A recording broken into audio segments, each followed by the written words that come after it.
Next one, increase networking. This is something, again, it's free, and for many businesses, this is an effective way to get new customers. But it's something that a lot of businesses don't do, and they don't do effectively. And the fact that you're here right now shows that you have a willingness to get out and do some networking too, because hopefully you'll turn to the people around you and look at the business cards in the back and meet some people. And this is something that if your competitors aren't doing this, this is a very effective way to create more business and meet new customers.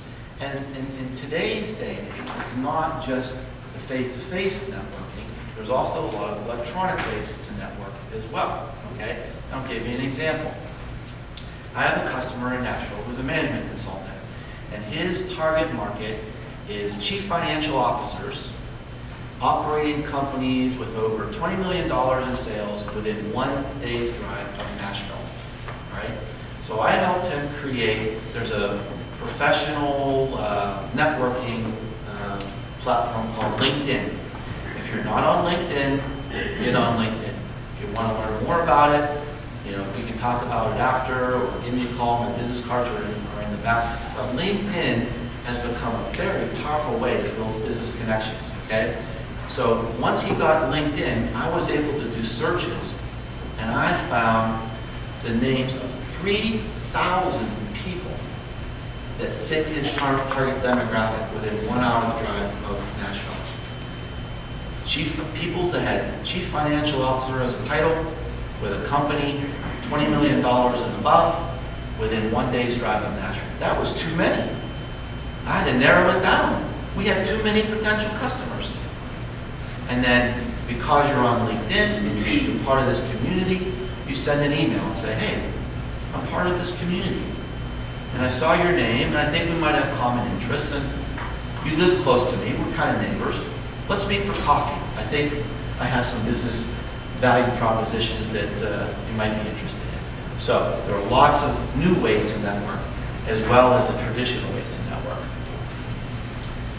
Another really good exercise you can do right now is to profile your very best customers. And it's as simple as segmenting them and thinking about what do they have in common. Are they from a certain industry? Do they have a certain role in their companies? Do they face a similar problem or challenge? Do they have some sort of temperament, habit, or attitude?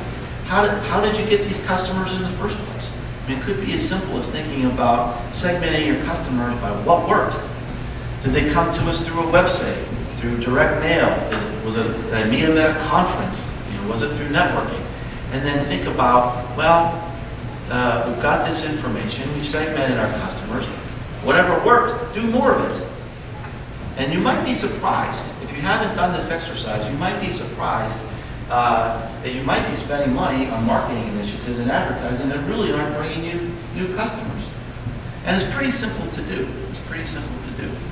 I guess I'll put in I'll give you another insight here.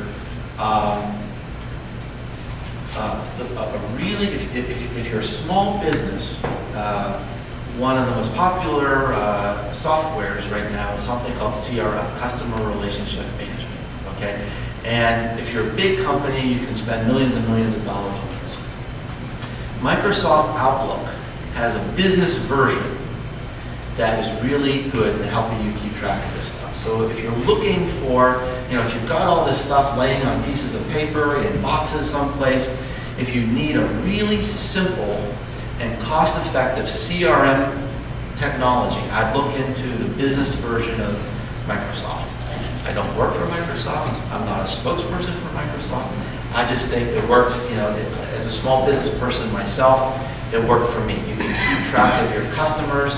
If you send them an email, you can attach the email to their file, so you can keep track of meetings, phone calls, everything that happens with that customer. You can have it in one place.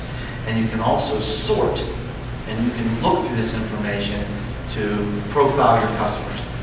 Where do they come from? What are they doing? What do they all have in common?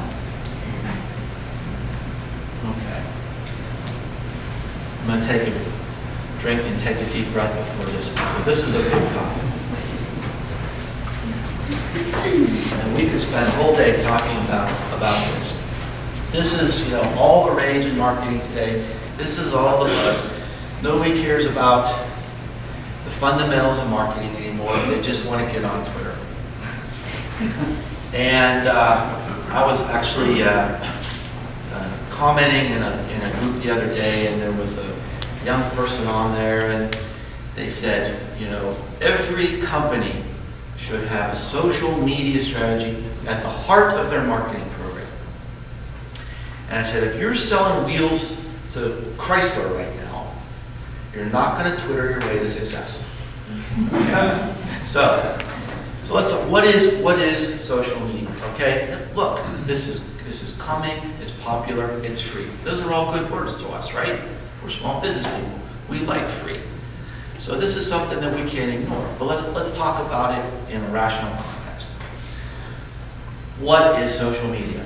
All these little logos up here, which are too small for you to read, are different applications out there that essentially they all share one thing in common. It's public content created by anyone. So everybody wants to be a star today. They want to have their own blog or their own page of photos or their own Facebook page. Everyone can be a publisher, can be a reviewer, can be a marketer, can be an author. You just get on there and you start going. But most important, you know, it's a paradigm shift in how people discover, read, and share news and information. Okay? This is becoming more and more popular, and it is like a snowball. And if you're not tuned into this, you need to get tuned into this. And it can be overwhelming because there's so much. But here's my recommendation. Just do it. Just try. Just get out there. And on the next slide, I've got some recommendations of what can, or 2 slides, some ideas of how to sort through some strategies to kind of get a grip on this. Right? But this is, especially if your customers, if you're appealing to younger people and younger customers, this is their truck stop. This is one of their truck stops, okay? And so you got to get in tune with this, okay? All right, who's heard of Twitter? Who knows what Twitter is? Okay. What's Twitter? Describe Twitter. It's like a microblog. It's a little microblog, 140 characters. So the first time I tried Twitter, I thought this is the dumbest thing I've ever seen. People just send you messages about what they're doing right now. So I got this message from this person, and the message was, it's 4 a.m. I thought, this is a waste of time. Why do people like this? Why do people like this? And then about a week ago, there was a news, it was a couple weeks ago, it was when the whole swine flu thing was taking off. And the pork industry said, we don't like you calling it the swine flu anymore because this is going to scare people away from pork. So on Twitter, people started contributing their own ideas of how to rename the swine flu. And I sat back and I watched these ideas coming in, real time, from all over the world. Hamthrax was a good one. The apocalypse was another one of my favorites. And I just thought, this is pretty cool. Think about the opportunities for creativity. Think about if you could somehow generate a worldwide, global, real-time conversation about your product or about your service, and hopefully it's good, okay?